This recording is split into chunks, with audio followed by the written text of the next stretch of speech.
This is when we talk about the stuff that happened in wrestling that didn't quite meet the standard to talk about it in the main card, but it deserves a little head nod, a little tip of the cap, and it's starting off with the social superstar of the week.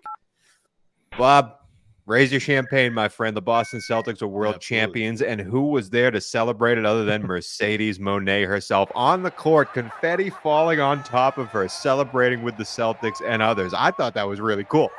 Yeah, and she had the TBS championship, a nice little promotion for AEW there. That's how you do it.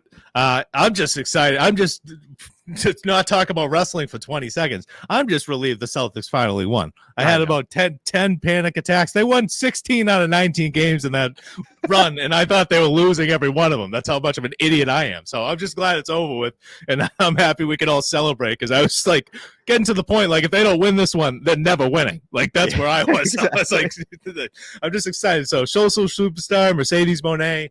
I have no idea who she's facing at Forbidden Door. Who cares? But congratulations to the Celtics. Congratulations to the Celtics and good on Mercedes Moné. Let's move on. A new gimmick, the Lana love story of the week. We were trying to find a way to talk about the romance angle in some of these promotions because it does matter. It does matter. Yeah. They do feed into the feuds. And we got to give it the first ever one. It has to go to Liv Morgan and Dominik Mysterio. Happy Father's Day indeed. The unzipping of the sweater. Liv Morgan constantly posting to social media thirst traps in Dominik Mysterio gear. I mean, what more could you want, Bob? What more could you want? Well, it's the Happy Father's Day daddy thing that's just so great. And she's wearing the dad. She's got daddy, like a daddy bracelet on. Rhea Ripley's nickname is Mommy. They're just taunting it. She's trying to steal Dominik Mysterio. We still haven't really gotten any follow-up on what Finn Balor did with that room key.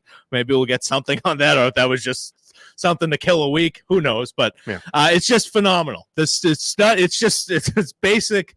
Just Liv Morgan, attractive woman, trying to ruin this guy's life by seducing him. It's great. I love it because I couldn't resist. I don't know how Dominik Mysterio is resisting. He probably isn't in storyline, and then we're gonna find out about that.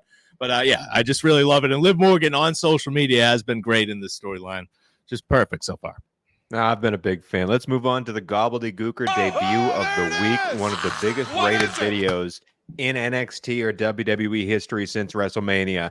It's the man himself. Say his name and he appears. I believe in Joe Hendry coming out for the Battle Royal, delivering a promo to all other men in the ring, and then getting eliminated almost immediately, and then continuing the promos to Shawn Michaels after the fact. Man, you texted me this when this happened, that you were so happy that this guy got this moment because he's been around for a while and you like seeing stuff like this happen to people who deserve it. So I'll let you speak on Joe Hendry here.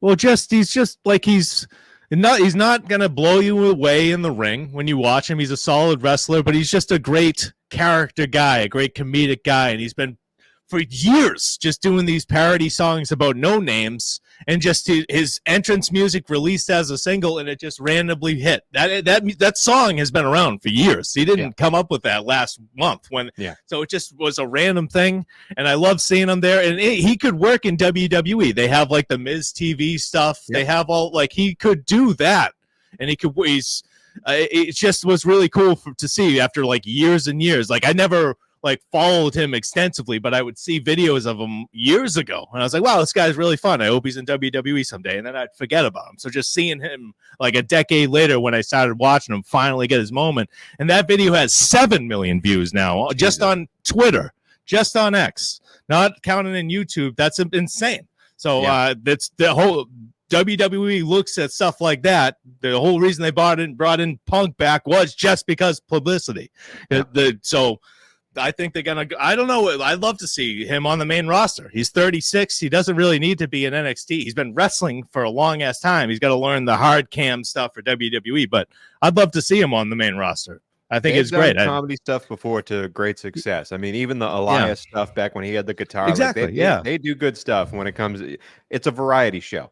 And Joe Hendry fits a certain form of that variety. And I'm happy, man, the grind. He has been doing the grind for so goddamn long, and now he gets his moment to shine. I hope to see it continue, and not just for the Forbidden Door season of June that we are in.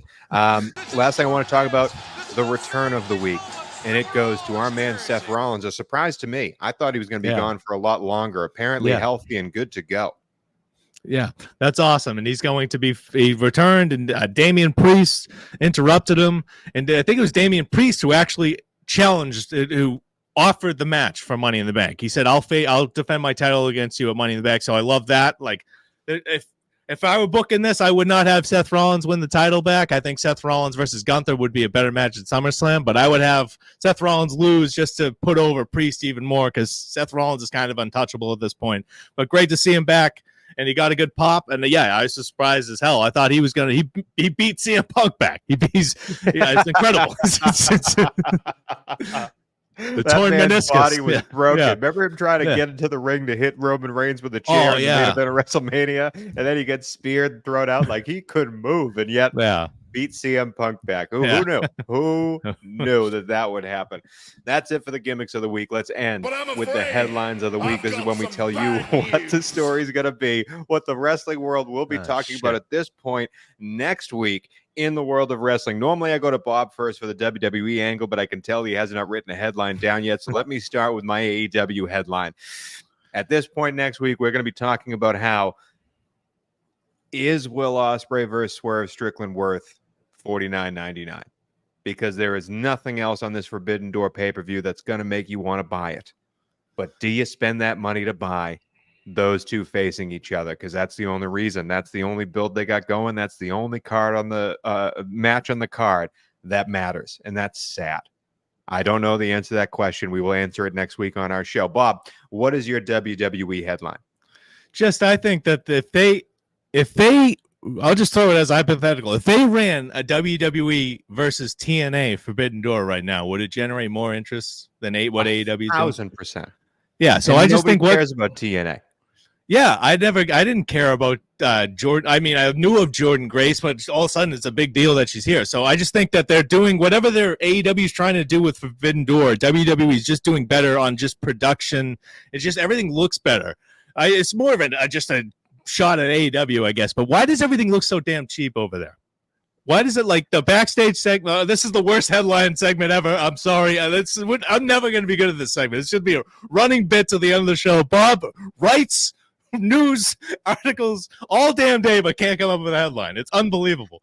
But yeah, I just the production side of things in AEW is really frustrating to me, and it just they have all the money. I don't understand it, but WWE's executing this Forbidden Door concept better than AEW when AEW really needs to be working right now and executing it. And that's my headline. It's a jumbled mess.